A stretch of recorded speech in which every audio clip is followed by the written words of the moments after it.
High বন্ধুরা, হেমনগর রাজবাড়ির দ্বিতীয় পার্ট নিয়ে আপনাদের মাঝে হাজির হলাম। আশা করছি আমার সাথেই থাকবেন। এই জায়গাটা এত অন্ধকার ছিল, আসলে বলার মতো না। আমরা কিন্তু দিনের বেলায় এই জায়গায় গিয়েছিলাম, তারপরেও অনেক অন্ধকারের জন্য আমাদের ফোনের লাইটটা অন করে তারপরে উপরে যেতে হয়েছে। তো আমি তো প্রথমে যেতেই চাচ্ছিলাম না, আমার খুব ভয় লাগছিল। হ্যাঁ, আমার যেতেও মন চাচ্ছিল, আবার ভয়ও লাগছিল। তো আমার সাথে যারা ছিল ওরা সাহস করে আগে চলে গেল। দেখেন, সবার ফোনের লাইট অন, তাহলে বুঝেন যে এই জায়গাটা কেমন অন্ধকার। তো সাহস করে ওরা আগে উপরে উঠে গেল, ঠিক আছে। তো ওদের দেখা দেখি আমি উপরে চলে গেলাম, কিন্তু বিশ্বাস করেন আমার খুব ভয় করছিল। হ্যাঁ, যতই উপরে উঠছি ততই আমার হার্টবিট বেড়ে যাচ্ছে, মানে খুব ভয় হচ্ছে। আর সিঁড়িগুলো এমন ছিল, মানে মনে হচ্ছিল কি আমি এখনই সিঁড়ি থেকে পড়ে যাব, মানে এত ভয়ঙ্কর ছিল। তো যাই হোক, আমরা উপরে চলে আসছি। দেখেন এদিকে আবার প্রচুর আলো। দেখেন এটা হলো বারান্দার সাইডটা, মাঠে কত আলো দেখছেন, একদম দিনের বেলা, কিন্তু ভিতরে খুবই অন্ধকার। তো বিশ্বাস করেন এই জায়গাটা খুবই ভয়ঙ্কর ছিল।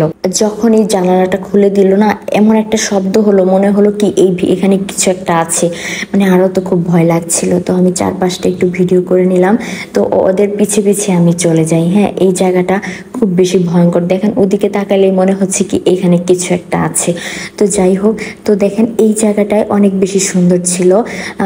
যতটা সুন্দর ছিল ততটাই ভয়ঙ্কর ছিল। তো আমরা এই পাশটাই গেলাম, আমার খুবই ভালো লেগেছে এই জায়গাটা। এই ছাদের উপরে আমরা 4-5 জন ছাড়া আর কেউ ছিল না।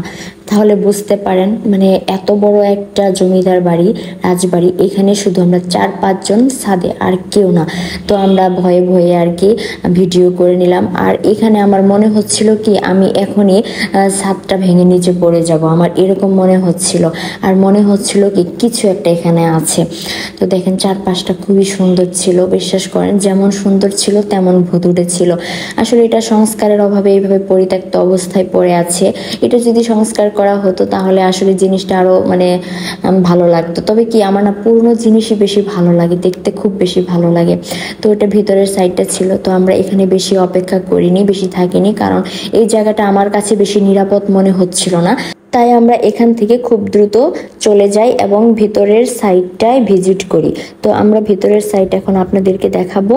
তো দেখেন এটা হলো ভিতরের সাইডটা। হ্যাঁ, আমরা এখানে চলে আসি। এখানে খুবই ভালো লেগেছে, খুবই শান্ত পরিবেশ।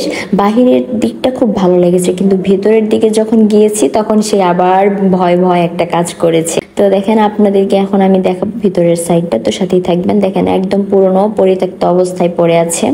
এখন আর জমিদার নেই জমিদারি শাসন, কিন্তু কালের সাক্ষী হয়ে আছে ভাঙা প্রাসাদ। এই পুরনো প্রাসাদেই লুকিয়ে আছে অনেক কাহিনী, যা আজও অনেকের অজানা। আমাদের দেশে প্রত্যন্ত অঞ্চলে ছড়িয়ে ছিটিয়ে রয়েছে অনেক অমর কীর্তি। পুরনো আমলের জমিদার বাড়ি, যার সঠিক খবর হয়তো আমাদের অনেকের অজানা। এমনই একটি জমিদার বাড়ি রয়েছে আমাদের টাঙ্গাইল জেলার গোপালপুর উপজেলার হেমনগরে। এখানে আজ জমিদার নেই জমিদারি শাসন, নেই জমিদারির দাপট, কিন্তু আজও ভেসে আছে জমিদারের কত কথিত অজানা কাহিনী। হেমচন্দ্র চৌধুরীর স্মৃতি বিজড়িত হেমনগর জমিদার বাড়িটি যেন এক টুকরো ভালোবাসা। জমিদারি আমলের নানান স্থাপনা, শান বাঁধানো ঘাট, বিশাল মাঠ, সবুজ প্রকৃতি সহ নানান স্মৃতির মেলবন্ধন এখনো আকৃষ্ট করে মানুষকে। কথিত আছে হাতেম আলী খানের নেতৃত্বে গরু জবাই করে জমিদারি বাড়ির পুকুরে গরুর ভুঁড়ি ভাসিয়ে দেওয়া হয়। এতে জমিদার মনক্ষুণ্ণ হয়ে কলকাতায় চলে যান। যাওয়ার সময় তারা 7টা ঘোড়ার গাড়ি ভরে টাকা নিয়ে যায়। পরে এ বাড়িতে জমিদারের ডাক্তার বীরেন্দ্রনাথ চক্রবর্তী থাকতেন। জমিদার হেমচন্দ্র চৌধুরী 1952 সালে ভারতের কাশীতে মৃত্যুবরণ করেন।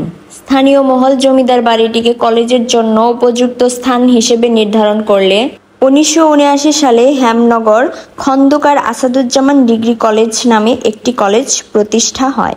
হ্যালো বন্ধুরা, তো আমার ভিডিও আপনাদের কেমন লাগলো? যদি ভালো লেগে থাকে তো অবশ্যই জানাবেন। তো আজকের মতো বিদায় নিচ্ছি এখানেই। তো সবাই ভালো থাকবেন, সুস্থ থাকবেন, সবার জন্য শুভকামনা। আবারও দেখা হবে নেক্সট ভিডিওতে। টাটা, বাই বাই, আল্লাহ হাফিজ।